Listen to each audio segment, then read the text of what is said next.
जंग की शुरुआत हो चुकी है। पिछले शुक्रवार से गुरुवार तक चला युद्ध विराम आखिरकार खत्म हुआ और गाजा पट्टी पर एक बार फिर से बम बरसने लगे। शुक्रवार की सुबह युद्ध विराम खत्म हुआ, जिसके बाद इजरायली सेना ने गाजा में एयर स्ट्राइक शुरू कर दी है। कतर समेत अंतर्राष्ट्रीय संगठन इजरायल और गाजा पट्टी पर शासन करने वाले हमास के साथ समझौता कराने के लिए जुटे हुए हैं। संयुक्त राष्ट्र मानवीय आयोग के प्रमुख मार्टिन ग्रिफिथ्स ने युद्ध विराम की मांग की है। उन्होंने कहा कि गाजा में रहने वाले फ़लस्तीनियों के पास छिपने के लिए कोई जगह नहीं है। हमास और फ़लस्तीनी इस्लामिक जिहाद ने कहा कि उन्होंने तिल अवीव, अशदोद और अशलोकोन समेत कई इजराइल शहरों पर रॉकेट दागे हैं।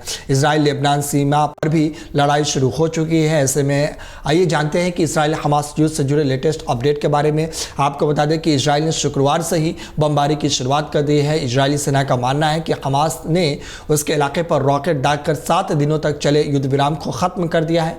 इजरायली सेना अब धीरे धीरे गाजा पट्टी के दक्षिणी हिस्से की ओर बढ़ रही है और उसके बाद युद्ध विराम के बाद एक बार फिर से इजराइल और हमास के बीच जंग की शुरुआत हो चुकी है। गाजा में मौजूद फ़लस्तीनी स्वास्थ्य मंत्रालय ने कहा कि शुक्रवार सुबह से शुरू हुई इजरायली बमबारी की वजह से 178 फ़लस्तीनियों की मौत हो गई है। इस बमबारी में 589 लोग घायल हो गए हैं।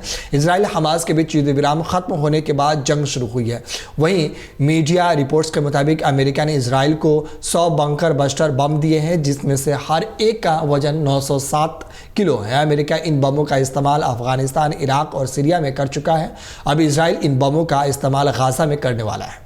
इजराइल की सेना ने कहा कि इसने गाजे में हमास के ठिकानों को निशाना बनाया है। सेना का कहना है कि स्थानीय समुदाय समय के मुताबिक 7 बजे सुबह 200 से ज़्यादा ठिकानों पर हमले किए गए। इजरायली वार कैबिनेट मंत्री बेनी गांता ने कहा कि सेना अपने अभियान को बढ़ाने के लिए तैयार है।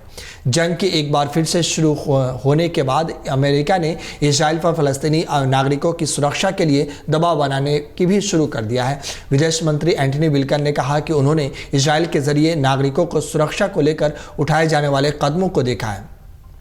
वहीं इजराइल हमास के बीच मध्यस्थता करवाने वाले कतर ने गाजा में बमबारी शुरू होने पर अफसोस जताया है। कतरी विदेश मंत्रालय ने कहा कि गाजा में बमबारी ने मध्यस्थता के प्रयासों को पेचीदा बना दिया है और मानवीय त्रासदी को बढ़ा दिया है। अमेरिकी विदेश मंत्री एंटनी ब्लिंकन ने कहा कि हमें यह समझने की बेहद ज़रूरत है कि 7 दिनों तक चला युद्ध विराम हमास की वजह से ख़त्म हुआ है। हमास ने मध्यस्थता के नियमों को तोड़ते हुए यरूशलेम में हमला किया और 3 लोगों की हत्या कर दी।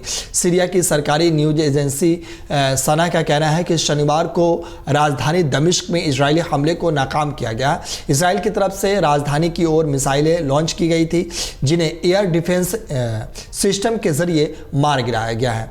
यानी कि इजराइल हमास में जंग की शुरुआत एक बार फिर हो गई है। युद्ध विराम के बाद ये जंग की शुरुआत फिर से हो गई है। अगर आप ये वीडियो YouTube पर देख रहे हैं तो हमारे चैनल को सब्सक्राइब करें और बेल आइकन को दबाना ना भूलें। अगर आप Facebook पर यह वीडियो देख रहे हैं तो हमारे पेज को लाइक करें।